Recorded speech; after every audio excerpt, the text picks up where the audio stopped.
দাদা কি খুঁজছো?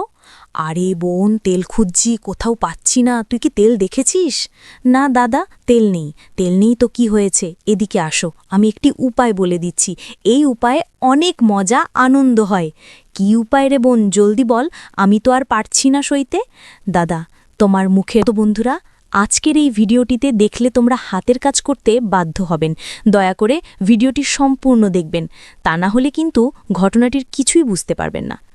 আমি বাংলাদেশের রংপুর জেলার একটি ছোট্ট গ্রামে থাকি। আমার নাম নীলম।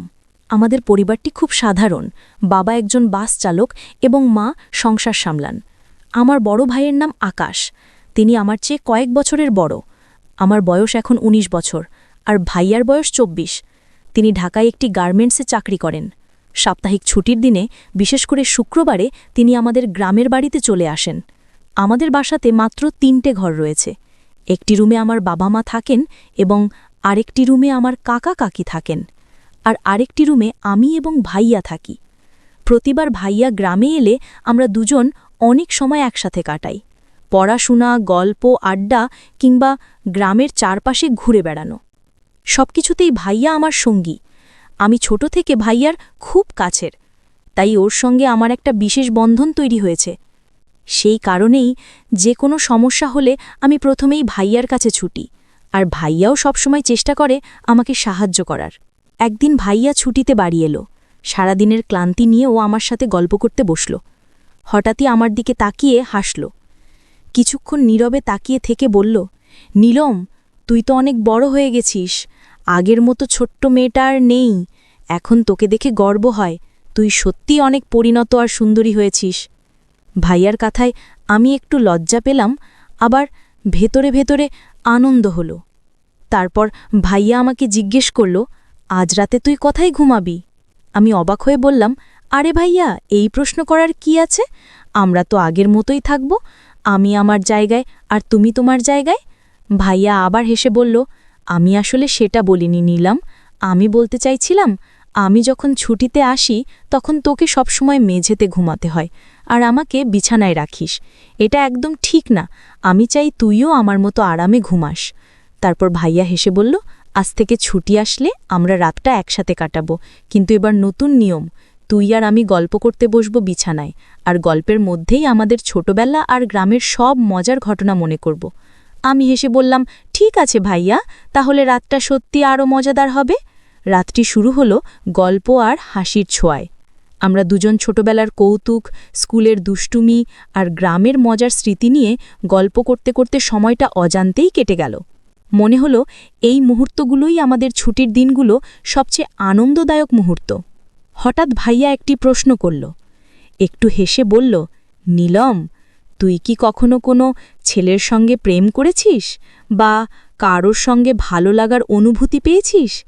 আমি একটু লজ্জায় তাকিয়ে রইলাম, কিন্তু মনে হলো ভাইয়া শুধু আমার সম্পর্কে জানতে চাইছে, আমার নিরাপদ ভাবনা ও অনুভূতিগুলো বুঝতে চাইছে।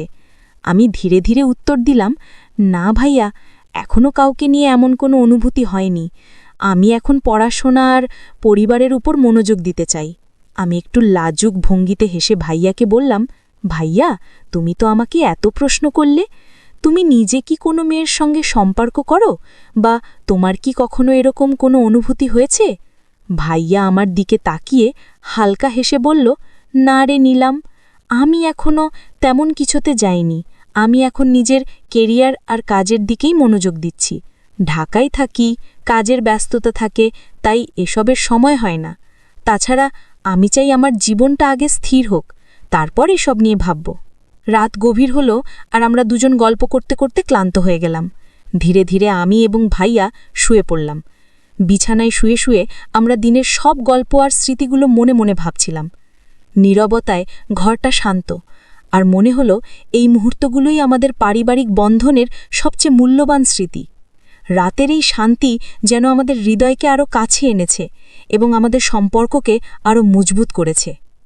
পরের দিন সকালে সূর্যের আলো ঘরের ভেতরে ঢুকতে শুরু করল। আমরা দুজন ধীরে ধীরে উঠলাম। ভাইয়া কফির গ্লাস হাতে নিয়ে বলল, নীলম, কাল রাতে তোমার সাথে গল্প করতে করতে সময়টা একদম অজান্তেই চলে গেল। এই ছুটির দিনগুলো সত্যিই অন্যরকম আনন্দ দেয়। আমি হেসে উত্তর দিলাম, ভাইয়া, সত্যি গ্রামের এই শান্ত পরিবেশ আর আমাদের গল্পগুলো একদম বিশেষ মনে হলো। আমি চাই সব ছুটির দিনই এমন আনন্দময় হোক। ভাইয়া আমার কথায় মৃদু হেসে মাথা নেড়ে সম্মতি জানালো। মনে হলো আমাদের এই সম্পর্ক আর আমাদের গ্রামের ছোট্ট মুহূর্তগুলোই আমাদের জীবনের সবচেয়ে মধুর স্মৃতি হয়ে থাকবে। সকাল থেকে আমরা গ্রামের চারপাশে বের হয়ে ঘুরতে শুরু করলাম।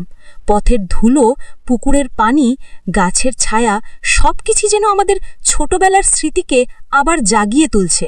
ভাইয়া হাসতে হাসতে বলল, নীলম, দেখছুস না গ্রামের প্রতিটা কোণ আমাদের কত আনন্দ দেয়। এসব স্মৃতি মনে রাখলে বড় শহরের জীবনের ক্লান্তি একেবারেই ভুলে যাওয়া যায়। আমি হেসে বললাম, ঠিকই বলছো ভাইয়া, এই গ্রাম, এই পরিবেশ আর আমাদের গল্পগুলোই তো আমাদের সত্যিকারের ধন। হঠাৎ করে সেই দিনই ভাইয়া আমাকে কিছু বলতে চেয়েছিল, কিন্তু ঠিক সেই সময় তার অফিস থেকে একটি কল আসলো। কলটি পাওয়ার পর ভাইয়াকে দ্রুত যেতে হলো। আমি তাকিয়ে থাকলাম, মনে হলো ওর মুখে যা বলতে চেয়েছিল তা ছায়ার মতো অর্থেই রয়ে গেছে। তারপর বলল, নীলম, পরে সুযোগ পেলে আমি তোমাকে সবকিছু বলবো, এখন আমাকে অফিসে যেতে হবে। ভাইয়া অফিসের জন্য চলে যাওয়ার পর আমি একটু নীরব হয়ে রইলাম।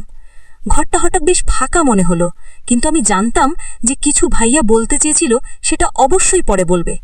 আমি জানলাম এমন ছোট ছোট মুহূর্তগুলোই আমাদের সম্পর্ককে আরো শক্ত করে, আমাদের পারিবারিক বন্ধনকে আরো গভীর করে। সেই সকাল থেকে শুরু হওয়া দিনের সব স্মৃতি, ঘর গল্প, হাসি আর ছুটির মুহূর্তগুলো সবই মনে করিয়ে দিচ্ছিল পরিবারের সঙ্গে কাটানোর সময়ই সবচেয়ে মূল্যবান। কয়েকদিনের জন্য আমি একরকম অস্থির মন নিয়ে থাকলাম। রাতের ঘুমও ঠিকভাবে আসছিল না।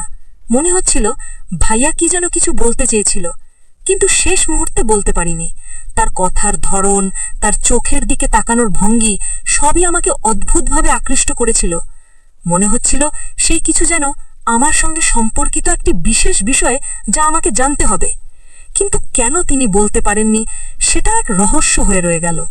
আমি ঠিক করলাম এখনই ভাইয়াকে কল করব না, কিছু জিজ্ঞেস করব না। তবে মনে মনে আমি বারবার সেই মুহূর্তের কথা ভাবছিলাম। তার প্রতি কৌতূহল দিন দিন বাড়ছিল।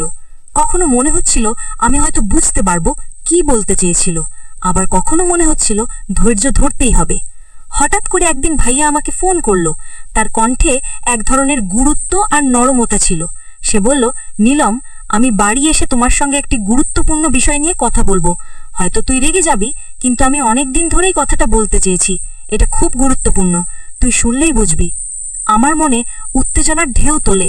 মনে হলো অবশেষে সেই মুহূর্ত যা আমি কয়েকদিন ধরে অপেক্ষা করছিলাম তা আসছে। কতই না কৌতূহল, কতই না প্রশ্ন, কিন্তু আমি শান্ত থাকার চেষ্টা করলাম। কয়েকদিনের অপেক্ষার পর ভাইয়া ছুটিতে বাড়ি এলো। আমি তাকে দেখে ভীষণ আনন্দ পেলাম। সঙ্গে সঙ্গে আমি বললাম, ভাইয়া বলো তো যেটা বলতে চাচ্ছ।